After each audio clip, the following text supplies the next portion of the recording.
സ്ഥാനാർത്ഥി കൈയൊക്കെ തരുമോ? ഞാൻ കൈയൊക്കെ കൊടുക്കുന്ന ആളാണ്. കൈ കിട്ടാത്ത ഒരു പരിഭവം നമ്മൾ കേട്ടു, അതുകൊണ്ടാണ് ചോദിച്ചത്. അതങ്ങനെയില്ല, അത് ഈ പ്രഹസനത്തിന് വേണ്ടിയിട്ട് കൈ കൊടുപ്പാണെങ്കിൽ ഞാൻ തരില്ലായിരുന്നു.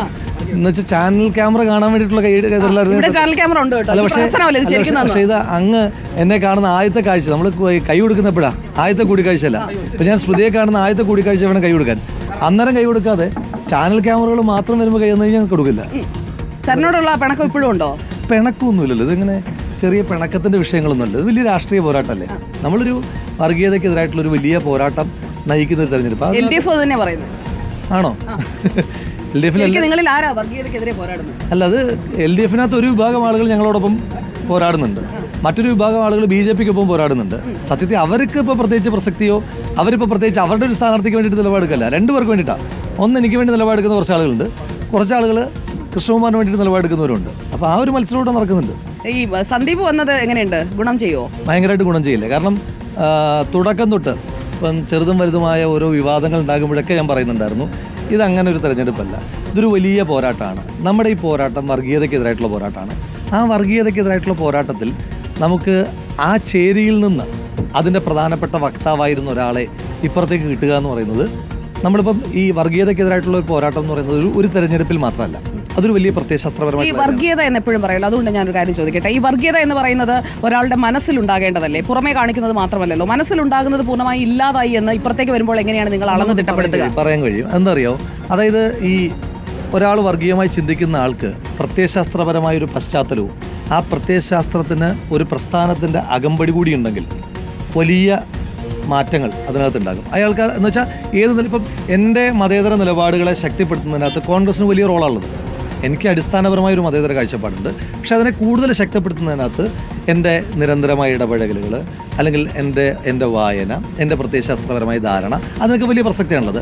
അത്തരത്തിൽ ഇപ്പോൾ ഒരാൾ വർഗീയ ചേരിയിൽ നിൽക്കുന്നു, ആ ആൾ മാറി വരുമ്പോൾ വളരെ പോസിറ്റീവായിട്ടുള്ള മാറ്റങ്ങൾ ഉണ്ടാകും. അത് ഒരു ദിവസം കൊണ്ടുണ്ടാകും എന്നുള്ള ക്ലെയിം എനിക്കില്ല. അത് അദ്ദേഹം തന്നെ പറയുന്നുണ്ടല്ലോ, ഞാൻ ഒരുപാട് തിരുത്തലുകൾ വരുത്തണമെന്ന്. അദ്ദേഹം AK ബാലൻ പറഞ്ഞത് ട്രാൻസിഷന്റെ സ്റ്റേജിലാണ്. ക്രിസ്റ്റൽ ക്ലിയർ സഖാവ് എന്നൊക്കെ വിളിച്ചു, നമുക്ക് അതിലേക്ക് വരണം. മാഡത്തിന്റെ ഇന്റർവ്യൂവിലാണ് പറഞ്ഞത് ക്രിസ്റ്റൽ ക്ലിയർ സഖാവ്, പക്ഷേ ഇപ്പൊ നിങ്ങളുടെ ചേരിയിലെത്തി. എല്ലാം കൂടെ ചേർത്ത് നമുക്ക് കുറച്ച് സമയമേ ഉള്ളൂ. യോഗത്തിൽ കൊണ്ട് എത്തിക്കുന്നതായിരിക്കും. നേരെ ചോദിച്ചോട്ടെ, അതായത് ഇപ്പോൾ സന്ദീപ് ഇങ്ങോട്ട് വന്നപ്പോൾ മാറി എന്നുള്ളതാണ് നിങ്ങൾ വിശ്വസിക്കുന്നത്. വാർത്താ സമ്മേളനം സന്ദീപ് അത് പറഞ്ഞു. നിങ്ങളിപ്പോൾ പാണക്കാടേക്ക് കൊണ്ടുപോവുകയും ചെയ്തു. പാണക്കാട് നിന്ന് കിട്ടുന്ന സ്വീകാര്യതയാണ് മുഴുവൻ ന്യൂനപക്ഷത്തിന് സ്വീകാര്യത എന്നില്ലല്ലോ. കാരണം ഇതിനു മുമ്പ് പറഞ്ഞ കാര്യങ്ങൾ, മുസ്ലിം വിരുദ്ധമായിട്ടുള്ള പ്രയോഗങ്ങൾ, ചർച്ചകളിൽ ആവേശപൂർവ്വം പറഞ്ഞ കാര്യങ്ങളൊക്കെ അവിടെ കിടക്കുകയാണ്. അതിലൊക്കെ ക്ഷമ ചോദിക്കുന്നു. ഒറ്റ ദിവസം കൊണ്ട് പറഞ്ഞാൽ കാര്യം പറയട്ടെ, അതായത് നമുക്ക് രണ്ട് ഓപ്ഷനുള്ളത്. ഒന്നുകിൽ അങ്ങനെ ചിന്തിക്കുന്ന ഒരാൾ അപ്പുറത്ത് തന്നെ നിൽക്കട്ടെ, അത് തുടരട്ടെ, അത് പൂർവാധികം ശക്തമായി തുടർന്നുകൊണ്ടേയിരിക്കട്ടെ എന്നൊരു തീരുമാനം എടുക്കാം. അതല്ലെങ്കിൽ അയാൾ തിരുത്തപ്പെടട്ടെ എന്ന് തീരുമാനം എടുക്കാം. രാജ്യത്തിനും മതേതരത്വത്തിനും താല്പര്യം അല്ലെങ്കിൽ ഗുണം രണ്ടാമത്തെ കാര്യമാണ്. ആ രണ്ടാമത്തെ പാതയാണ് അയാൾ സ്വീകരിച്ചത്. അല്ല, ശ്രീ KM-നും അത് ബോധ്യപ്പെടുമല്ലോ. അത് കൃത്യമായി ശ്രീ സന്ദീപ് തന്നെ പറഞ്ഞിട്ടുണ്ട്.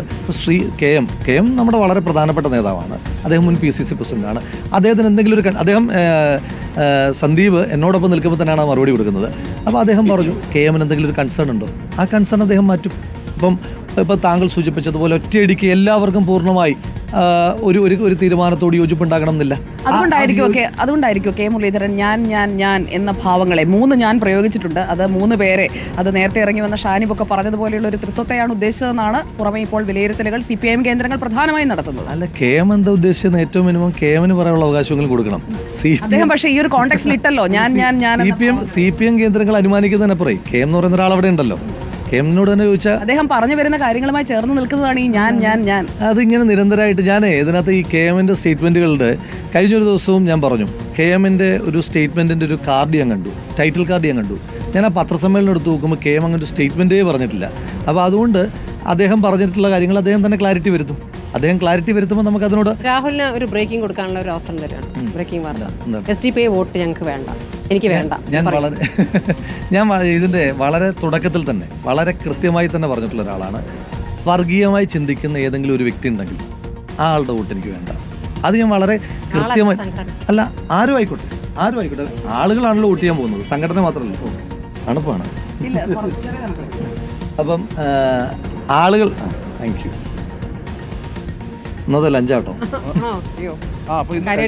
ആരോഗ്യമൊക്കെ ശ്രദ്ധിക്കണം. കഴിക്കാനുള്ള സമയം കിട്ടും. അവസാന ദിവസങ്ങളിലല്ലേ അപ്പൊ അങ്ങനെ കഴിക്കേണ്ട ഇത് നമ്മുടെ ചാണ്ടി സാറിനെ അനുകരിക്കുവാണല്ലോ. അല്ല, അത് എനിക്ക് മാത്രമല്ല, നിങ്ങൾ മറ്റ് സ്ഥാനാർത്ഥി, ഇതിപ്പം എന്റെ മാത്രം ഒരു പ്രത്യേകതയല്ല. നിങ്ങൾ മറ്റ് സ്ഥാനാർത്ഥികളോട് ചോദിച്ചു കഴിഞ്ഞാൽ ആ പ്രധാനപ്പെട്ട ഉത്തരത്തിൽ നിന്ന് പോകരുത്, വേഗം പറയൂ. SDP വോട്ട് വേണോ? അല്ല, ഞാൻ വളരെ കൃത്യത, ഞാൻ ഇത് പേര് പറഞ്ഞു, SDPI വോട്ട് വേണോ? കൃത്യമായിട്ട് ഈ വിഷയത്തിനകത്ത് വളരെ കൃത്യമായിട്ട് തന്നെ നിലപാടുകൾ പറഞ്ഞിട്ടുള്ള ഒരാളാണ്. തിലകേട്ട, ഡോറ് തുറക്കൂ. നമ്മുടെ വടകര MP അകത്തേക്ക്. രാഹുൽ മികച്ച ബോളിംഗിലാണ് ആണല്ലേ? രാഹുലിന്റെ യഥാർത്ഥ ബോളിംഗ് കൂട്ടണമെങ്കിൽ ഇപ്പൊ ഇറക്കി വിടണം. ആൾക്കാർ തെറി വിളിക്കുന്നുണ്ട്.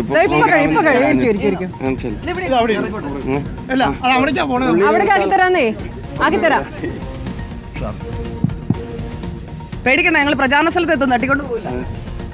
എനിക്ക് അങ്ങനെ ആശങ്കയൊന്നുമില്ല. പുള്ളി എപ്പോ വണ്ടി കയറി? പുള്ളി വണ്ടി 10 മിനിറ്റ് ആയോ? ധാരാളം മതി, മക്കളിറങ്ങിക്കോ.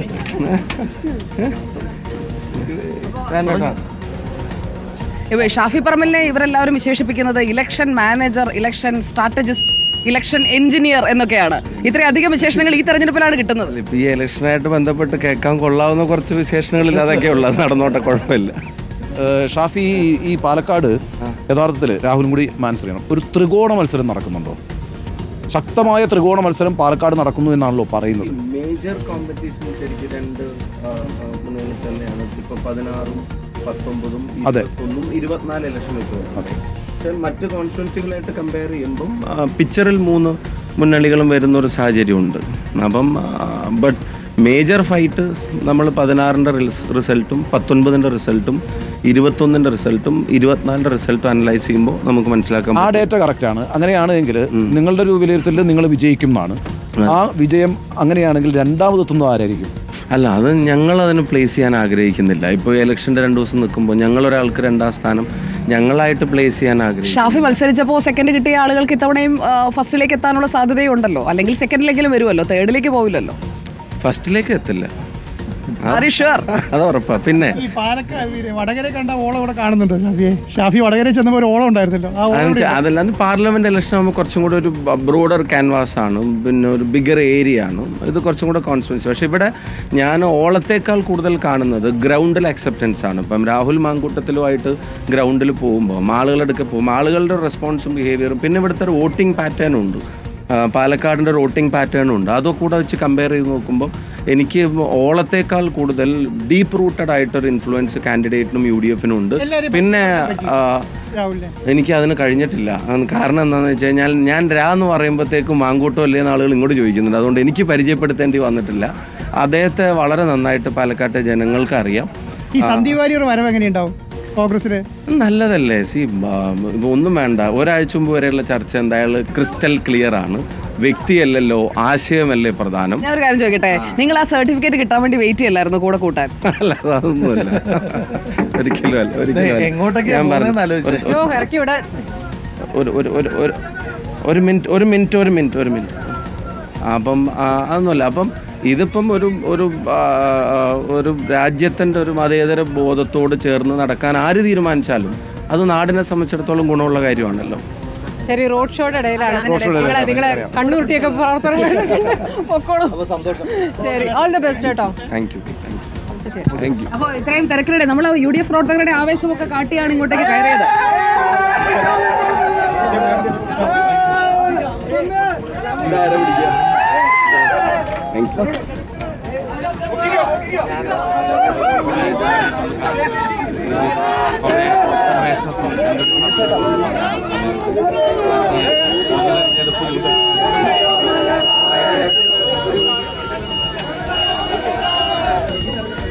രാഹുൽ മാങ്കൂട്ടത്തിലെ എടുത്തുകൊണ്ടുപോവാണ്. പ്രചാരണ സ്ഥലത്താണ് നമ്മള്. പ്രചാരണ സ്ഥലത്തെ ഒരു ആവേശവും ഓളവും ഒക്കെയാണ്. UDF-ന്റെ റോഡ് ഷോ സ്ഥലമാണ്. അതിന്റെ ഒരു തിക്കും തിരക്കും ഒക്കെയാണ് നമ്മൾ കാണുന്നത്.